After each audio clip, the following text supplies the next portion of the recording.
how to implement the var model in RStudio. So var model is one of a statistical method that is used in order to model variables, especially set up the relationship between two or more than two variables. To run var model as well as vector error correction model in RStudio, we need two important packages that are T-series, which is a package that is used if you are going to test for unit roof. Of course, unit roof test is very important in var modeling because stationary of variable are required to run var model. So the second package that you need to have installed in your RStudio is VARS. VARS is a package that's used var modeling as well as vector error correction. To run your model, first of all, you need to set up your data frame. I have, for example, in my database, three variables: beta 0, beta 1, and beta 3 that I'm going to model using var process.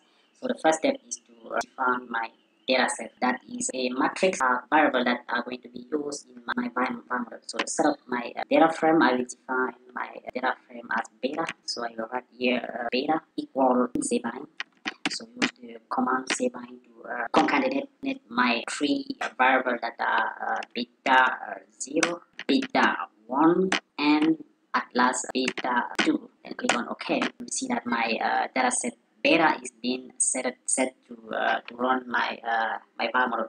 So the first step in my modeling process is to run unit proof test. So the unit proof tests I will run is augmented TK-Fuller test that you can also use Philippe-Perron or KPSS test. We just focus here on augmented TK-Fuller test using the command atf.test brackets beta 0, my variable beta 0, and then click on run. And we see that the result of our augmented TK-Fuller test for beta 0 is set. The p-value is equal to 0.01, which is significant, so that we can say that we reject the null hypothesis of unit roof in our TK-Fuller test, meaning that our variable does not have unit roots, so it is stationary. My variable beta 0 is stationary. You can also check it for beta 1 and beta 2 in order to run your unit roof test. So the second step in our modeling after running unit roof test is to run our var model. So the command to run our var model is to use the command var.n affectation symbol, or the command var bracket. Here is a data frame that has been defined to run our var model. That data frame contains the different variables that are going to be used in our var process. So the three variables are beta 0, beta 1, and beta 2 that are going to be used to set up the relationship. So we have number of lag that is to be put in our var model. I choose for now the 1 lag process. We can also use the type constant in order to tell that in our model the constant should be taken into consideration. We have set seasonality which says to be null. Suppose that in our set there is not a matter of seasonality. You can also use exogenous command to say that there is not null for not exogenous variable. We have maximum lag is null because we already use set the lag to be 1. We have Akaike criterion that is been going to be used. You can also use Schwarz or even an Unquin criterion in order to run your var. So we'll then click on run, and you can see that the result of our var model is computed. So to call our var model, we just use the command var.n and then click on OK, and the result of our var model is appearing right now. You can see all three relationships that link three variables. We have first of all the relationship that link beta 0 with lag 1 beta 0, lag 1 beta 1, as well as lag 1 2 plus the constant. So we have that coefficient that have been estimated here.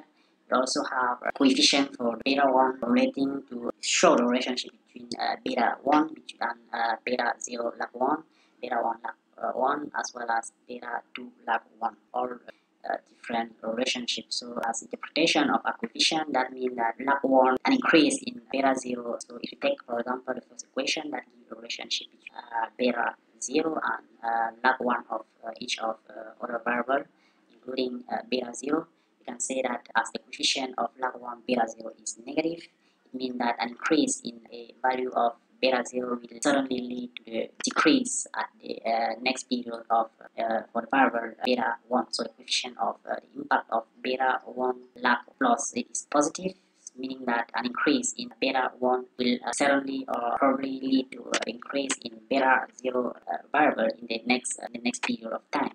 we can have the interpretation that for beta 2 that have negative impact on our beta 0 variable, and also have all those interpretation for the different equation. Last step for this tutorial is to show you how to predict to forecast using our var model. So it's very simple. You just use the command. So my variable, that prediction of my dataset beta, will be called, I call it beta predict. That is equal to the command that's used predict. So the first argument of prediction code is to show the name, to call our var model that we have called previously var.m.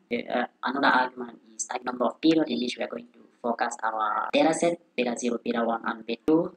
Choose for 12 period. So we have a monthly data that make a prediction over a year. We have also the confidence interval level, which is 95%. Also have line dummy, say that there is not dummy that is going to be used in order to predict our model. So then we will run the command, and we can see that our variable will show different result if beta predicts, and then click on OK.